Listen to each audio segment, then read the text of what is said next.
this is it, man. Got some chairs over here if you want to sit on down here. This good? Yeah, this is perfect. All right, man. Scott, thank you so much for having us. Hey, it's good to meet you, man. Where are we? This is home sweet home, man. Moved in 2 months ago. Just steal. Why don't you take us back to where Scott McConaughey was born? Yep, San Antonio, Texas, 1963. Sister Teresa's Hospital down in Lubbock. I was 357 ounces. I was the biggest baby in the state. The mass wise, biggest. How many siblings did you have growing up? 4 siblings.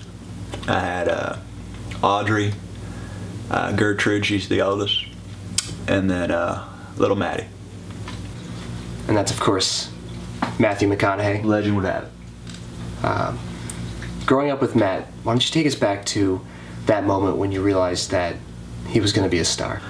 I mean, at first, I didn't see it. He was just sort of this scrawny little guy, followed me around. But then, I think he was 8 or 9 years old, and we were playing cops and robbers, and he came at me with a 12 gauge, playing Lieutenant something something. And he cocked that thing, and the grit, if you could see it in his eyes, I knew right there he was going to be a star. Growing up, I understand that your family, you weren't the wealthiest. To make ends meet, you opened your own farm. I had a petting zoo. Me and my buddy Timmy Higgins, he had this beautiful Chevy truck, and we imported a bunch of sheep from McCowan's pasture, and we just charged the 3rd graders like $2 or $3 to come up on the truck and pet the sheep. During March of one year, there was a severe breakout of rabies. One of the sheep got out, and it was a bloodbath. After high school, you and your brother Matt both attended the University of Austin, Texas. Yeah, baby. I understand that you were expelled. I mean, I was a senior at the time, and Matty was just a sophomore, and one night he was on a combination of ecstasy and boner pills, and he ended up passing out in the girls' dormitory. And, you know, some pictures were taken. It looked like he was going to get thrown out until I stepped up and said it was me. You took the fall for him. I said, I'll do it. And so I got tossed 2 credits short of graduation. I want to take you back to a very specific day. Sure. It's 1993, Longview, Texas. Richard Linklater, filmmaker, goes to a Sonic and runs into a young Scott McConaughey. 93, I was an amateur yo-yo artist at the time. Splitting my time between that and running the takeout orders at Sonic. And I remember Dickie Links pulling up, yellow Chevy Camaro. He ordered 2 chili dogs and a cheeseburger. And he said to me, he said, "You look perfect for a role in a movie." And that was, of course, for the role of David Wooderson. Wooderson, yes, sir. And many believe that that was Matt's breakout role and perhaps one of his most iconic roles. And you passed on that. As I said, I was a serious artist. I had my other intentions. I thought that my path was taking me another direction with my yo-yo skills. But I told him, I said, I have a brother, looks pretty much like me. Why don't you give him a shot? And, you know, the rest is history.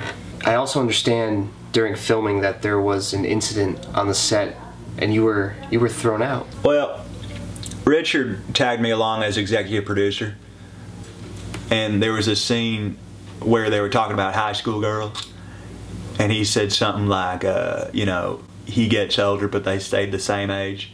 And I said that's not right. You know, that's inappropriate for children. And, you know, there was some hostility, there was some tension, and I ended up getting thrown off set. Well, of course, after that, you know, things turned out well for your brother. You both ended up moving to Hollywood together, but you didn't ride the coattails of your brother. You made your own living out there.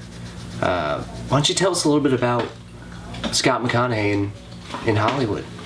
I ended up joining a celebrity band with Bobby Stiller and Timmy Cruz. That's Bobby Stiller, Ben Stiller's brother? Yep, death in both ears. Actually. Can't hear a thing. So after a couple years with the band, my understanding is you served in the military, in the Air Force. I had a job at the Air Force Base in West Hollywood Shore. I cleaned the planes. I washed the uniforms. So I touch every American hero that steps in one of those fighter jets. I leave my mark. I take a little colored pencil and I'll write Scott on one of the wings, just something small.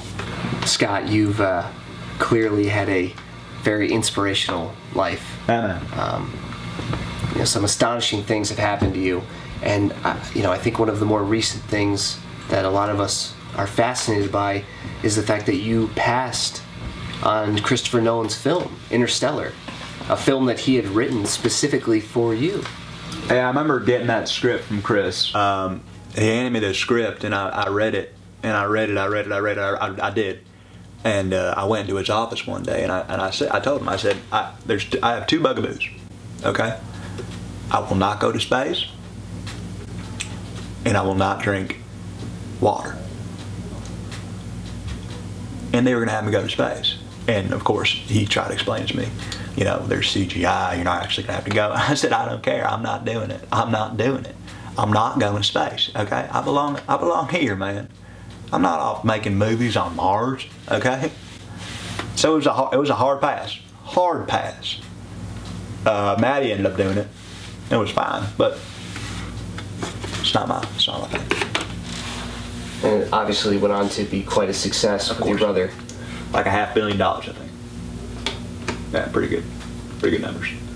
Scott, thank you so much for having us. Hey man, today. anytime. Thanks for coming in. You're good people, man. I hope you stop by again. We'll cook you dinner or something. Okay, I can't offer you anything now. Pretty much cleaned out. I actually put these beams up myself. Me and my wife. A little bit dirty, but just come on back. Got some of the kids' rooms. You can say hi to them if you want. Hey, Anna, open up, sweetheart. She's like, hey, unlock your door, Missy. I didn't even know we had this anymore. I grew up with it. This is the first lamp I ever owned. This was mine and Matt's bunk beds. I could sell that probably, but I won't. This is a buoy. I found this. I was a lobster fisherman for a couple of years with Toby Maguire's younger brother, Dylan. This is a hat that my dad used to wear. He had a tough skin, melanoma and such, so he put this on, and it sort of illuminated his skin. I thought he looked great with it. That's how he met my mom, actually. Some milk crates. You get fresh milk every morning, chocolate milk, vitamin D milk, skim milk. You can have whatever you want, help yourself. Just a lot of stuff to do, a lot of cleanup.